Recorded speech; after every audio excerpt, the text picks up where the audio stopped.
रात की गहराइयों में जब एक पिता गहरी नींद में सो रहा था, तब 15 साल की बेटी अपने पिता के छाती के ऊपर बैठकर अपने पिता को थप्पड़ पर थप्पड़ मारी जा रही थी, बॉक्सिंग मारी जा रही थी। वो ये सुनिश्चित करना चाहती थी कहीं पापा नींद से ना जाग जाएं। कई थप्पड़ और बॉक्सिंग मारने के बाद जब पता लगा कि पापा नहीं जाग रहे, तब अपने पिता की बॉडी को ले जाकर वो बाथरूम में छोड़ देती है और उसके बाद सुबह होने का इंतजार करती है। सुबह सुबह एक शख्स उस घर के अंदर दाखिल होता है। दोनों के बीच में क्या बातचीत होती है बताएंगे इस डिकोडिंग क्राइम के अंदर। लेकिन सुबह 8:30 बजे वो पेट्रोल लेने चली जाती है बगल के पेट्रोल पंप से। वहां से वो 2 से 3 लीटर पेट्रोल लेकर आती है। अपने बाप को जो कि बाथरूम में मौजूद था उस पर पेट्रोल छिड़कती है, उसे घसीटती है, उसे नोचती है और उसके बाद उसे जिंदा जला देती है। जो तस्वीरें आप देख रहे हैं ये उसी घर की तस्वीर की बाथरूम की तस्वीरें हैं जहां पे जलने के बाद ये जो कालिक है आपको नजर आ रही होगी। आस पड़ोस के लोगों ने चीखने चिल्लाने की आवाज सुनी तो मौका सीन पर पहुंचे। तब पता लगा कि हो सकता है जिस पिता की जलने से मौत हुई है वो शॉर्ट सर्किट से हुई है।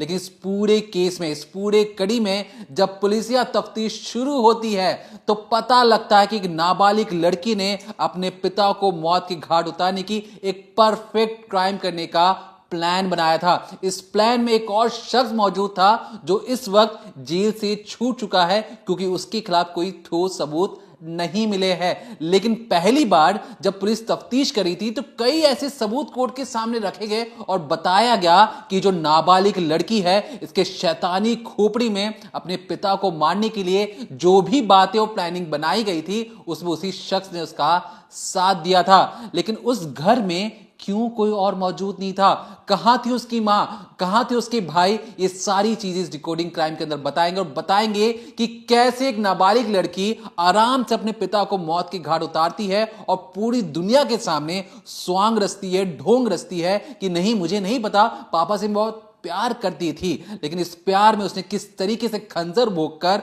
उसे जिंदा जलाने की कोशिश की है, उसकी बानगी है कहानी, ये केस स्टडी। तो आज जिस केस स्टडी की बात हम डिकोडिंग क्राइम में कर रहे हैं वो कर्नाटका से सामने आया है। जगह है बेंगलुरु। यहाँ पर 18 अगस्त साल 2019 को रविवार का दिन था। सुबह के करीब 10:30 के बाद अचानक एक घर से धुआं उठने लगा और धुआं इतना ज़्यादा था कि लोग कुछ कर पाते उससे पहले ही आग की लपटें तो जो थी वो धधकने लगी। आप अभी जो स्क्रीन पर तस्वीर देख रहे हैं ये वही घर है जो राजाजी नगर के क्षेत्र में पड़ता है।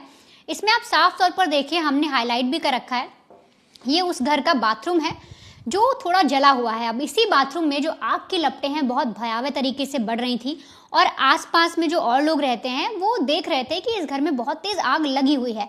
लेकिन तभी कुछ नेबर्स जो हैं वो एक लड़की की चिल्लाने की आवाज़ें सुनते हैं, यानी करीब करीब 14-15 साल की एक बच्ची बहुत ही तेज रो रही है, चिल्ला रही है और बोल रही है, मेरे पापा को बचा लो, मेरे पापा को बचा लो। अब ये देखते ही जो पड़ोसी हैं वो अंदर जाते हैं, दरवाजे से घुसते हैं और देखते हैं कि 15 साल की लड़की यानी जो उस घर की बेटी थी वो रो रही है। बाथरूम के पास वो खड़ी हुई है, कभी अंदर जाती है कभी बाहर आती है, घबराई हुई है और उसके हाथ जो है ना वो जल गए हैं, मतलब उस पर जलने के निशान बने हुए हैं और आग से बहुत ज़्यादा उसका चेहरा लाल पड़ गया है। वो रोए जा रही हैं, आंखें लाल हो गई हैं और बहुत घबराई हुई है। ये देखते ही फ़ौरन पुलिस को कॉल किया जाता है, फायर ब्रिगेड को कॉल किया जाता है। फायर ब्रिगेड की टीम मौका वारदात पर पहुंचती है। कड़ी मशक्कत के बाद उस आग को बुझाया जाता है। आप यूँ समझिए बहुत ज़्यादा मेहनत करनी पड़ती है फायर ब्रिगेड को इस बाथरूम में लगी आग को बुझाने के लिए। अब जो पुलिस की टीम वहाँ पहुँचती है वो जैसे ही बाथरूम के अंदर जब आग बुझती है, दाखिल होती है, तो वहाँ देखती है करीब करीब एक 45 से 50 साल के बीच का एक शख्स जो है वो उसकी लाश पड़ी हुई है, उसकी सांसें नहीं चल रही और वो जल भी गया है। अब इन्वेस्टिगेशन जब होती है, क्योंकि जिसके घर गए थे वहाँ के बारे में पता लगाया जाता है, तो पुलिस को पता लगता है कि ये जो शख्स हैं जिनकी मौत हुई है ये कपड़ा व्यापारी हैं, राजस्थान के रहने वाले हैं, लेकिन करीब 20 सालों से आकर ये बेंगलुरु में शिफ्ट हो गए हैं। यहाँ पर इनका बिजनेस अच्छा चल रहा है। इनकी पत्नी है, इनका एक छोटा बेटा है और एक बेटी है। और घर में जिस वक्त आग लगी सुबह के वक्त, उस वक्त सिर्फ बेटी ही मौजूद थी जो कि रो रही थी। अब पुलिस की जो टीम है वो उस बच्ची से पूछताछ करती है क्योंकि वो बहुत घबराई हुई होती है, वो बार बार बोलती है मेरे पापा को बचा लो, मेरे पापा को बचा लो। जब पुलिस की टीम जाती है उनके सामने भी बहुत ज़्यादा रो रही होती है, तो उसको एक कोने में बिठाया जाता है और उससे पूछा जाता है कि बेटा आखिर हुआ क्या, ये आग कैसे लगी, क्या कुछ बता सकते हो? अब जब लड़की पहली बार बताती है कि घर के बाथरूम में शॉर्ट सर्किट हुआ है, तो पुलिस जो है पूरे क्राइम सीन को देखती है, उस जगह को देखती है, और पुलिस को भी पहली नज़र में यही लगता है कि हाँ, आग इसी वजह से लगी है। अब एक तरफ बच्ची रोए जा रही है, घर में कोई है नहीं, तो पुलिस बाकी और डिटेल निकालती है, तो पता लगता है कि दरअसल जो जय कुमार हैं, जिनकी डेथ हुई है, वो अपनी पत्नी और अपने बेटे को तमिलनाडु छोड़ने गए थे। एक रोज़ पहले उन्हें स्टेशन तक छोड़कर आए, उनका कोई फैमिली फंक्शन था तमिलनाडु में, वहाँ पर जो उनकी पत्नी और बेटे गए थे, और बेटी और ये खुद जो जय कुमार हैं घर में ही रुके थे। इसीलिए ये एक दिन पहले ये गए थे रेलवे स्टेशन कार लेकर, वहाँ इन्होंने अपनी पत्नी और अपने बेटे को छोड़ा, फिर वापस घर आते हैं और अगले ही दिन सुबह सुबह आग लग जाती है। अब इस वक्त जब पुलिस पूरे घर में नज़र दौड़ा रही थी, हर कमरा देख रही थी, हर बाथरूम देख रही थी, तो उनकी नज़र एक लड़के पर पड़ी। वहाँ पर करीब एक 18-19 साल का लड़का भी मौजूद था। अब पुलिस की टीम जब उससे पूछती है कि ये लड़का कौन है, तब लड़की बताती है कि ये मेरा दोस्त है और पापा जल गए थे तो ये भी मदद कर रहा था उनकी आग बुझाने में। अब ऐसे में जब पुलिस दोनों को देखती है तो उनको दिखता है साफ तौर पर कि जो हाथ है ना वो लड़के के भी जले हुए हैं, जिससे साफ होता है कि दोनों आग बुझाने की कोशिश तो कर रहे थे, लड़की भी और वो लड़का भी। लेकिन पूरी कहानी जाननी थी, इसके लिए पुलिस की टीम उन लड़की से और अच्छे से डिटेल निकालती। वो रो रही थी, उसको समझा बुझाकर कुछ किसी तरीके से बस पुलिस ये कोशिश कर रही थी कि कहानी सामने आ जाए कि आखिर हुआ क्या। तो लड़की बताती है कि जब जो मेरे पापा जी हैं, जब वो भाई और मम्मी को छोड़ कर आए और रात को आए और फिर खाना बना हुआ था तो मैंने उन्हें खाना खिलाया, और रात में उनको दूध पीने की आदत है इसलिए मैंने उन्हें दूध भी दिया था। वो सुबह अचानक उठे, नहाने के लिए बाथरूम गए होंगे, और अचानक बस मैंने ये देखा कि मेरी जब आँख खुली तो बाथरूम से धुआं आ रहा था, और फिर मैंने जैसे मैं कुछ समझ पाती उससे पहले ही आग लग गई। और आग इतनी ज़्यादा थी कि मैं जब तक अपने पापा के पास पहुँची, मैंने आग बुझाने की कोशिश की, तब तक आग की जो लपटें हैं पूरी तरफ फैल चुकी थी। यहाँ तक को पुलिस को जो कहानी है वो एक एक करके पूरी समझ आ गई थी, लेकिन लड़की की कहानी में उन्हें थोड़ा सा झोल ये लगा कि आखिर जब शॉर्ट सर्किट की बात हुई है तो बाथरूम में जिस तरीके की आग लगी थी, जितनी भयानक बताई जा रही है, वो घर में कहीं और क्यों नहीं फैली। पुलिस के दिमाग में ये पहला जो है सवाल कौंध रहा था। उनको समझ नहीं आ रहा था कि आखिर ये जो आग है वो सिर्फ बाथरूम तक सिमट कर कैसे रह गई। अगर नेबर्स बोल रहे हैं इतनी भयंकर आग थी, बच्ची बता रही इतनी भयंकर आग थी, शॉर्ट सर्किट हुआ है तो जो वायरिंग होती है वो पूरे घर में जा रही है, कहीं ना कहीं लगी होगी, तो वहां तक वो आग क्यों नहीं फैली, सिर्फ बाथरूम में सिमट कर क्यों रह गई, पहला। दूसरा ये कि सुबह करीब 10 बजे जो दोस्त है लड़की का वो उसके घर पर क्या कर रहा है। ये जो सारे सवाल थे ये पुलिस को समझ नहीं आ रहे थे कि इनका जवाब लेना बहुत ज़रूरी है, और इसीलिए पुलिस की टीम ने एक तय किया कि हम इस पूरे केस की डीप इन्वेस्टिगेशन करेंगे, इसको एक हादसा नहीं मानेंगे, हम पूरी तरीके से इन्वेस्टिगेट करेंगे। और फिर मौका वारदात पर फॉरेंसिक टीम को बुलाया गया। जो शख्स हैं जिनकी डेथ हुई जय कुमार, उनकी जो लाश है उसे पोस्टमार्टम के लिए भेजा गया, और फिर कहानी पूरी तरीके से टर्निंग पॉइंट लेती है जब फॉरेंसिक टीम अपनी रिपोर्ट पेश करती है और जब पोस्टमार्टम रिपोर्ट पुलिस के हाथ लगती है। दरअसल जब पुलिस को पोस्टमार्टम रिपोर्ट मिलती है तो उसमें ये तो पता लगता है कि आग लगी है, जो शरीर है जय कुमार का वो झुलस गया है, पूरी तरीके से जल गया है, लेकिन उस पर घाव भी मिलते हैं। उस जो पोस्टमार्टम रिपोर्ट जो बनाते हैं डॉक्टर्स, वो बाकायदा रिपोर्ट देते हैं जिसमें लिखा होता है कि 17 जख्म के निशान हैं, 17 बार चाकू से या किसी नुकीली चीज़ से वार किया गया है, स्टैब किया गया है गले पर, हाथ पर, कमर पर, इस तरीके की पुलिस को रिपोर्ट मिलती है, पहली चीज़। दूसरी जो फॉरेंसिक टीम रिपोर्ट देती है उस रिपोर्ट में आता है कि घर पर जिस बेड पर यानी जिस बिस्तर पर जय कुमार सो रहे थे वहां पर खून के छींटे थे, दीवार पर खून के छींटे थे जिन्हें पोंछने की कोशिश की गई है। एक होता है ब्लड जो जाकर जम जाता है, और एक होता है जब ब्लड लगा हो उसको किसी ने ऐसे करके रगड़ के साफ किया हो तो वो फैल जाता है। तो फॉरेंसिक जो टीम है वो मेंशन करती है रिपोर्ट में कि इस तरीके से पोंछे गए हैं, ऐसे निशान हमें उस घर से मिले हैं। पुलिस का दिमाग पहले ही ठनका हुआ था कि एक शॉर्ट सर्किट की बात पे, दूसरा वो लड़का घर में क्यों आया था सुबह सुबह।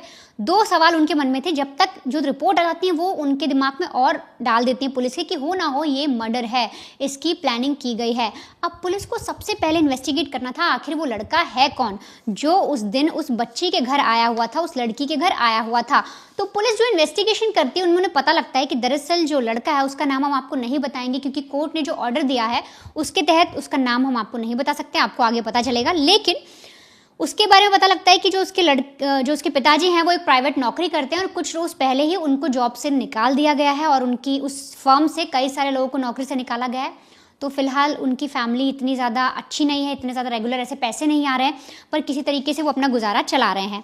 अब जो लड़की है वो 10th क्लास में पढ़ती है। पुलिस जब पूरी डिटेल निकालती है तो पता लगता है जय कुमार की जो बेटी है जो रो रही थी वो 10th क्लास में पढ़ती है और उनकी दोस्ती है अपने से 3 साल सीनियर है, यूं कहें बीकॉम फर्स्ट ईयर स्टूडेंट, एक स्टूडेंट है जो लड़का, उसके साथ उनकी दोस्ती है। और ना सिर्फ दोस्ती है, जब पुलिस सारी कॉल डिटेल निकालती है, उन दोनों की भाव देखती है, उनकी बातचीत देखती है, तब पुलिस को पता लगता है कि जो लड़का है वो तो रिलेशनशिप में है उस लड़की के साथ। मतलब यहाँ पर अब तक जो एंगल दोस्ती का बना हुआ था, ये दिख रहा था कि दोनों के हाथ जले हुए हैं, दोनों ने जय कुमार को बचाने की कोशिश की है, वो कहानी अब पलटती नजर आती है। पुलिस को ये पता लगता है कि दोनों के बीच में संबंध है, दोनों एक दूसरे से प्यार करते हैं। अब यहाँ पर पुलिस को एक चीज़ दिमाग में आती है कि हो ना हो लड़की और लड़के के बीच में अफेयर है, दोनों गर्लफ्रेंड बॉयफ्रेंड हो ना हो इन दोनों ने मिलकर जय कुमार का कत्ल कर दिया हो, क्योंकि खून के छींटे मिले हैं और साथ ही साथ पोस्टमार्टम रिपोर्ट में स्टैबिंग की बात भी सामने आई है।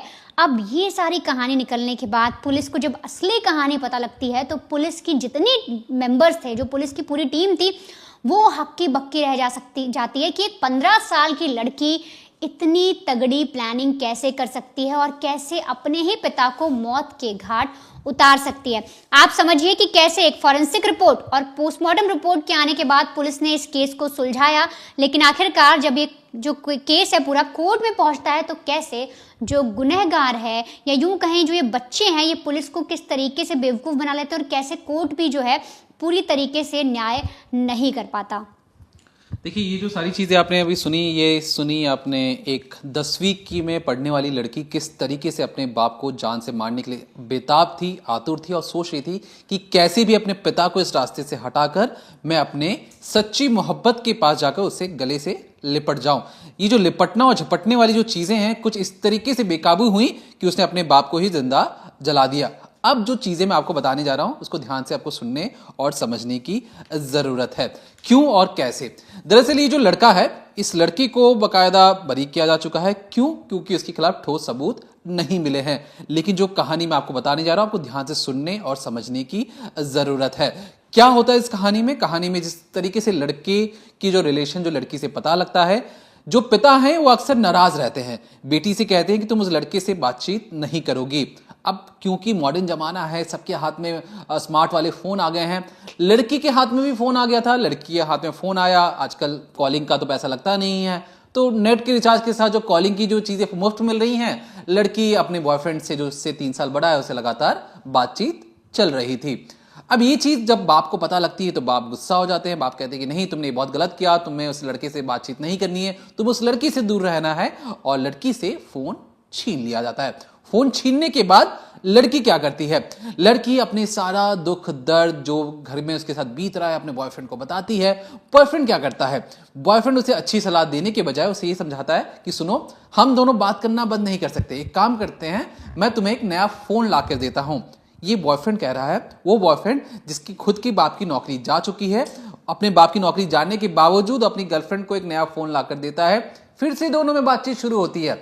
अब जब बाप को पता लगता है कि मैंने तो उसका फोन ले लिया है, ये अब भी किससे बात कर रही है, इसके हाथ में फोन कैसे आया, उसके बाद उसका फोन दोबारा से छीन लिया जाता है। अब यहां पे जो लड़की, उसे लग रहा है कि मैं अपने बॉयफ्रेंड से कैसे मिलूं। फिर एक लड़की एक दिन झूठ बोलती है कि वो कहती है कि पापा मम्मी, मुझे अपने सहेलियों के साथ बाहर घूमने जाना है। अब पापा को लगता है ठीक है, लड़की कम से कम यहाँ से बाहर निकलेगी तो उस लड़के के चुंगल से या चक्कर से तो बाहर तो आ जाएगी। इसके बाद लड़की ये तो कहती है कि मैं अपनी सहेलियों के साथ 2 से 3 दिन के लिए बाहर जा रही हूँ, पिकनिक मनाने जा रही हूँ, कहीं घूमने जा रही हूँ। घर वाले हामी भर देते हैं। अब इसके बाद क्या होता है? लड़की पहुंच जाती है मुंबई, किसके साथ? अपने बॉयफ्रेंड के साथ। सहेलियों से कोई आता मतलब कोई जान पहचान नहीं उसकी। उसके बाद मुंबई से वो अपने माताजी को कॉल कर कर कहती है कि मम्मी, मैं मुंबई आ गई हूँ, मुंबई में एक फोटो शूट है, क्योंकि मुझे मॉडलिंग पसंद है इसलिए मैं मॉडलिंग की फोटो शूट करवा रही हूँ। कई फोटो शूट हो चुके हैं मेरे और कई लाइनअप में भी हैं, तो फिलहाल के लिए मैं 5 दिनों के लिए मुंबई में हूँ। अब मम्मी को लगता है कि ठीक है, जो बेटी है सहेलियों के साथ घूमने गई थी, ठीक है मुंबई पहुंच गई, चलो काम चल ही रहा है। लेकिन इस बीच उन सहेलियों से जो पिता है वो फोन करके पूछते हैं कि बेटा बताओ हमारी बेटी कहाँ है, बेटी से बातचीत करवा दो, फोन नहीं उठा रही है। सहेलियां कहती है कि अंकल आप किसकी बात कर रहे हो, तो हमारे साथ है ही नहीं, हम तो खुद बेंगलुरु में हैं, आपकी बेटी शायद मुंबई चली गई थी ना, तो आप उनसे पता करो। तो पूछते कि मुंबई किसके साथ गई है, तब सहेली बताती है कि वो तो अपने बॉयफ्रेंड के साथ गई है। अब यहां पर बाप की स्थिति समझिए, जिसने 2 बार ये कहा कि तुम्हें उस लड़के से बातचीत नहीं करना, फोन ले लिया। जब उस बाप को पता लगता है कि बेटी सबसे छुपते छिपाते मुंबई भाग गई है उस लड़के के साथ, और ये बताकर कि मैं 5 दिन के लिए जा रही हूं, जब वो वहां से वापस आती है, उस लड़की की जो पिटाई है पिता करते हैं, बेल्ट से मारते हैं, हाथ पैर जो चलाते हैं, और कहते हैं कि तुम उस लड़की से दूर रहने की जरूरत है। अब जो लातों के भूत होते हैं बातों से कहां मानने वाले हैं। यहां पर जो लड़की है वो अपने बॉयफ्रेंड से दोबारा कई बार मिलना हो रहा था, तो दोबारा मिलने जाती है और कहती है कि देखो मेरी जो आज़ादी है ना वो पिताजी ने छीन ली है। वो मुझे हमेशा टोकते हैं, तुमसे बात करने के लिए मना करते हैं, मुझे घुटन हो रही है, मुझे ऐसा लग रहा है कि मैं एक पिंजरे के अंदर बंद हूं और मुझे कंट्रोल करना चाह रहे हैं, एक कठपुतली की तरह नचाना चाह रहे हैं। अब उसकी बातों को बोल बोलकर बॉयफ्रेंड के दिमाग में इस तरीके से जहर भर दिया गया कि बॉयफ्रेंड को लगा कि जो लड़की है उसके साथ बहुत ज्यादा अत्याचार हो रहा है। लेकिन अत्याचार किस तरीके से हो रहा है उसका बदला लेने के लिए बेटी प्लान बनाती है। प्लान ये बनाती है कि जो पिता ने उसे इतना मारा पीटा है, बेल्ट से मारा है, हाथ पैर चलाए हैं उस पर, तो पिता को सबक सिखाने की जरूरत है। और जरूरत ये कैसे खत्म हो सकती है, तो ये हो सकती है पिता को रास्ते से हटाकर। वही पिता जिसके बदौलत वो स्कूल में पढ़ाई कर रही है, वही पिता जिसके बदौलत वो घर में खाना खा रही है, लेकिन वो इंतजार कर रही थी कि मैं अपने पिता को मौत के घाट कैसे उतारूं, क्योंकि हर वक्त घर में मम्मी और फिर छोटा भाई मौजूद रहता था। इनकी मौजूदगी में पिता के साथ कुछ करना ये कहीं से भी मुमकिन नहीं लग रहा था। फिर एक दिन उनके हाथ आता है, पता लगता है कि जो मम्मी है वो अपने छोटे भाई के साथ पुडुचेरी जा रही है किसी फैमिली फंक्शन को अटेंड करने के लिए। अब यहां से लड़की को लगा कि ये सबसे बेहतरीन मौका है पिताजी के साथ कुछ गलत करने का। नींद में जब पिता बहुत काम करके आते हैं तो जो बेटी है वो अपने पिता के पास दूध लेके जाती है, उसमें नींद की गोलियां मिली होती हैं। पिता पीते हैं और पिता पीते ही एक गहरी नींद में सो जाते हैं। अब लड़की को लगा कि ठीक है मैंने पिताजी को तो सुला दिया है, लेकिन ये कैसे कंफर्म किया जाए कि पिताजी सोए हैं या नहीं है, दवाइयों का असर हुआ है या नहीं है। तो इसलिए वो इंतजार करती है पापा के सोने का। जैसे ही पापा बिस्तर पर गहरी नींद में सो रहे होते हैं, उसके बाद अपने पिता की छाती पर वो बैठती है और मुक्की पर मुक्का मारते हुए चली जाती है। और उसे लगता है कि एक बार अगर पापा ने आंख खोल दी तो मैं कहूंगी कि पापा अपना शायद जोर से खराटे मार रहे थे इसलिए मैं आपको मार रही थी।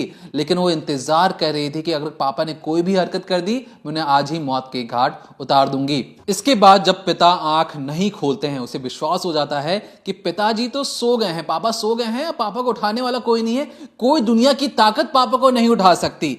इसके बाद वो कई कॉल करती है। कॉल किसे करती है? अपने बॉयफ्रेंड को करती है। मैं आपको टाइम बताता हूं, लगभग 1:07 पर जो लड़की है अपने बॉयफ्रेंड को कॉल करती है। फिर 3:27 पर कॉल करती है। क्या कहती है कि आज तो मकसद पूरा हो गया है, पापा सो गए हैं, आप फटाफट घर आ जाओ, उसके बाद हम अपने प्लान बी को एक्टिव करेंगे। प्लान बी क्या है मैं बताऊंगा जरूर, आपको ध्यान से सुनिएगा।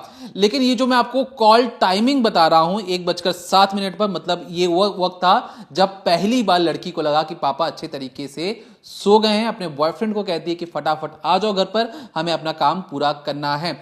3:27 पर वो दोबारा कॉल करती है और पूछती है कि तुम कहां रह गए, अब तक आए क्यों नहीं हो, क्योंकि इस पूरे वारदात को 2 से ढाई घंटे हो चुके थे। उसे लग रहा था कि कहीं पापा अगर नींद से जाग गए तो उससे पहले हमें काम पूरा करना पड़ेगा। फिर पुलिस के मुताबिक, मैं बार बार कह रहा हूं, पुलिस के मुताबिक 3:55 पर उनका दावा था कि जो लड़का है वो उस घर के अंदर मौजूद था। मतलब ये जो पूरी वारदात हुई है वो 4 बजे के आसपास हुई है। अब आप पूछेंगे वारदात क्या हुई है, तो वारदात ये हुई है कि लड़की और लड़के, पुलिस की थ्योरी के अकॉर्डिंग, उन्होंने एक चाकू लेकर आते हैं, चाकू भी किचन में रखे जाने वाला चाकू। उस चाकू से ये जो लड़की है बगल में खड़े होकर अपने बॉयफ्रेंड से कहती है कि मेरे पिता को मौत की गहरी खाई में फेंक दो, जिसके बाद वो कभी इस दुनिया से उठ ना पाए। उसके बाद वो जो लड़का है, पुलिस के मुताबिक, मैं बार बार कह रहा हूं, वो जो लड़का है जो कि 19 साल का, जो कि उसका बॉयफ्रेंड है, जिसके दिमाग में इस तरीके से जहर घोला गया था कि वो अपने गर्लफ्रेंड के पिता को 17 बार चाकुओं से गोदता है और इंतजार करता है कि उनकी सांसें थम जाए, और सांसों को थामने के लिए वो उनका गला तक भी काट देता है। इसके बाद जो लाश थी वो वहीं पर पड़ी रहती है।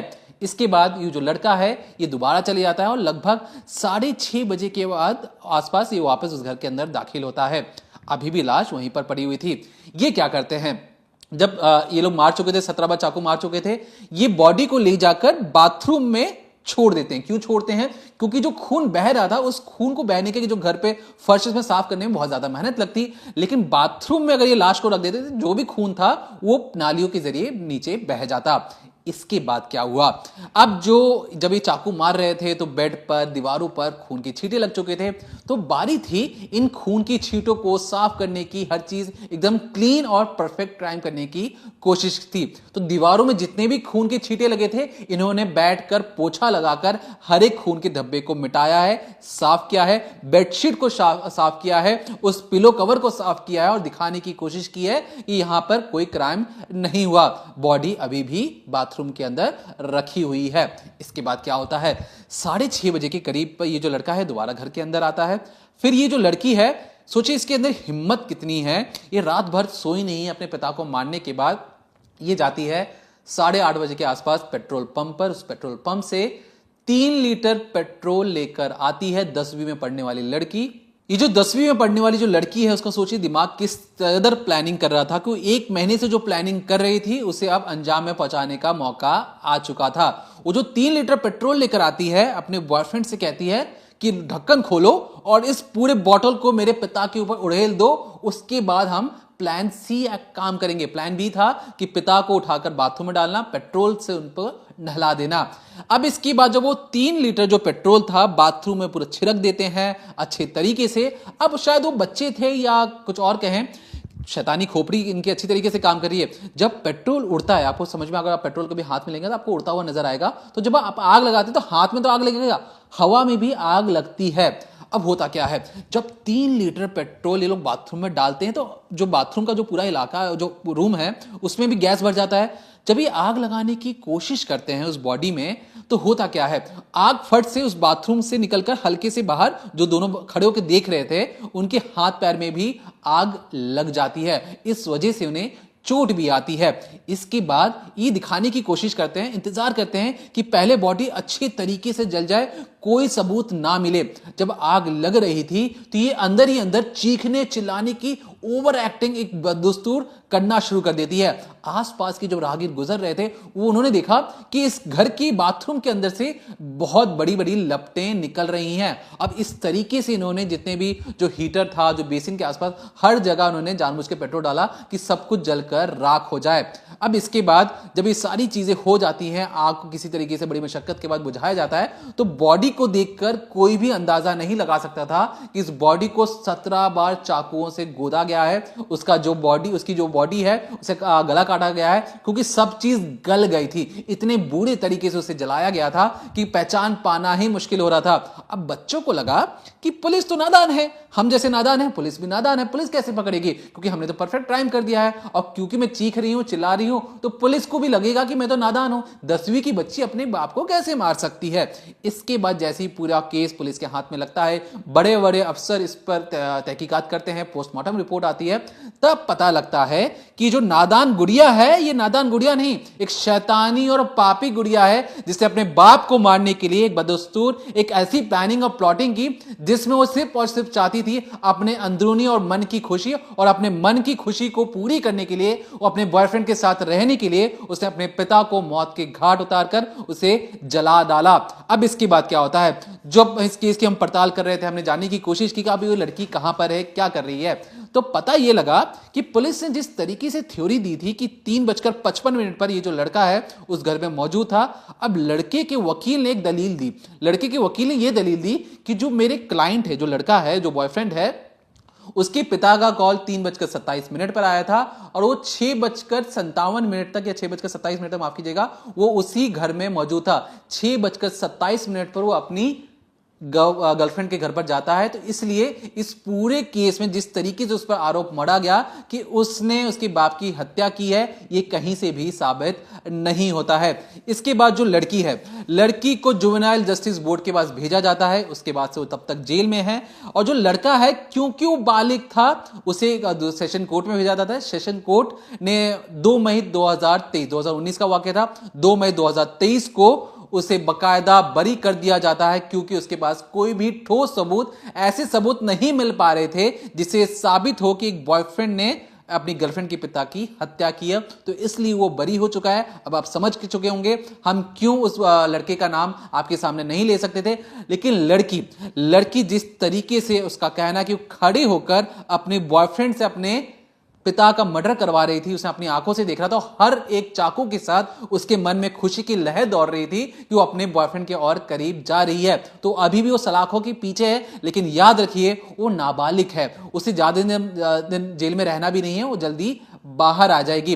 तो हमने पता करने की कोशिश की कि लड़का तो नाबालिग नहीं है, लड़का तो बालिग है, तो क्या फैमिली वालों ने कोई एक्शन लेने के बारे में सोचा या नहीं।